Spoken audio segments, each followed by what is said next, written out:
Hello বন্ধুরা, কেমন আছো সবাই? আশা করছি সবাই খুব ভালো আছো। আমার চ্যানেলে সবাইকে স্বাগত জানাই। আজকের ঘরে বানিয়েছিলাম চিংড়ি মাছের দো পেঁয়াজা। এখানে পেঁয়াজটা একটু বেশি করেই কুচিয়ে নিয়েছি, আর এদিকে চিংড়ি মাছটা ভালো করে ধুয়ে রেখে দিয়েছি, কেটে ধুয়ে রেখে দিয়েছি। তো চলুন এবার রান্নাটা করা যাক। প্যানেই আজকে রান্নাটা করব। চিংড়ি মাছের দো পেঁয়াজা করছি, তাই পেঁয়াজটা একটু বেশিই নিয়েছি। এখন পেঁয়াজটা ভালো করে একটু ভেজে নেব। একটু হালকা লালচে লালচে হয়ে আসলে একটু নুন দিলাম, একটু নরম হয়ে যাবে।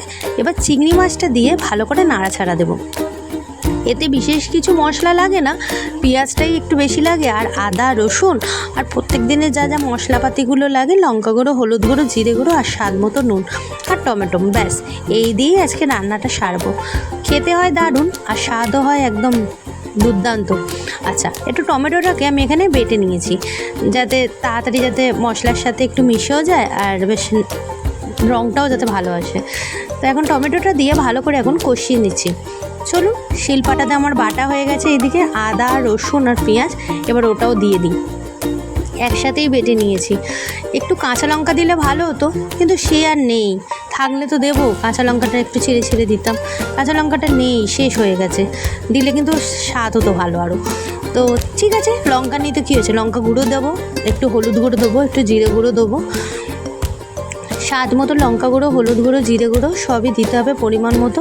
লঙ্কাটা আমি একটু বেশিই খাই, তাই ওই জন্য একটু লঙ্কা দিতে ভালোবাসি। কিন্তু বাড়ির যখন ছোট বাচ্চারা যখন থাকে, তারা যখন অতটা ঝাল খেতে পারে না, তাদের কথা ভেবে তখন মনে হয় থাক একটু লঙ্কাটা একটু কমই দিই। কিন্তু আমার ছেলেটা আস্তে আস্তে এখন ঝাল খেতে শিখেই গেছে বলতে গেলে। তো এই দেখো বন্ধুরা, ভালো করে কষিয়ে নিয়েছি। এবার তেলটা ছেড়ে দিচ্ছে। এবার একটু সামান্য জল দেবো, বেশি জল না, কিছুটা জল দেবো অল্প পরিমাণ মতো, দিয়ে একটু ঢাকনা চাপা দেবো। 10 মিনিটের মধ্যে এই রান্নাটা হয়ে যায়। চিংড়ি মাছের দো পেঁয়াজা যেমনি স্বাদ তেমনি তাড়াতাড়ি হয়েও যায়। একটু নুন দিলাম, নাহলে তো ওর আবার টেস্টটা আসবে না, না নুন দিলাম, একটু জল দিয়ে একটু ঢাকনা চাপা দিয়ে দিয়েছি। চলুন, এবার মনে হয়েই গেছে চিংড়ি মাছের রেসিপিটা। এই দেখো বন্ধুরা, কত সুন্দর লাগছে দেখতে। ওপর থেকে একটু চেরা কাঁচা লঙ্কা দিলে হতো, কিন্তু আর কি বলবো, নেই, শেষ হয়ে গেছে।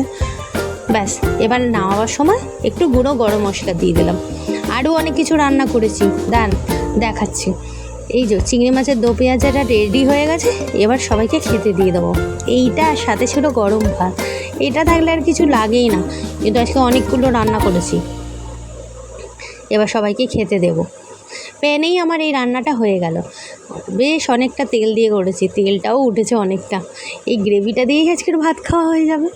তো চলুন, আজকে কী কী রান্না করেছি সেটাও বলছি। এই যে উচ্ছে আলু ভেজেছি, এটা চিংড়ি মাছের দো পেঁয়াজা করেছি, এটা একটা পটল আলু দিয়ে চিংড়ি মাছের তরকারি করেছি, একটু পাতলা করে মুসুরির ডাল, আর সাথে ছিল গন্ধরাজ লেবু।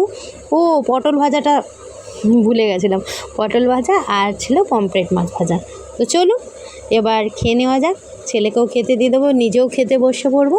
ভালো লাগলে অতি অবশ্যই লাইক করবেন, সাবস্ক্রাইব করবেন, আর হ্যাঁ শেয়ার করবেন। আর ভালো লাগলে লাইক করবেন।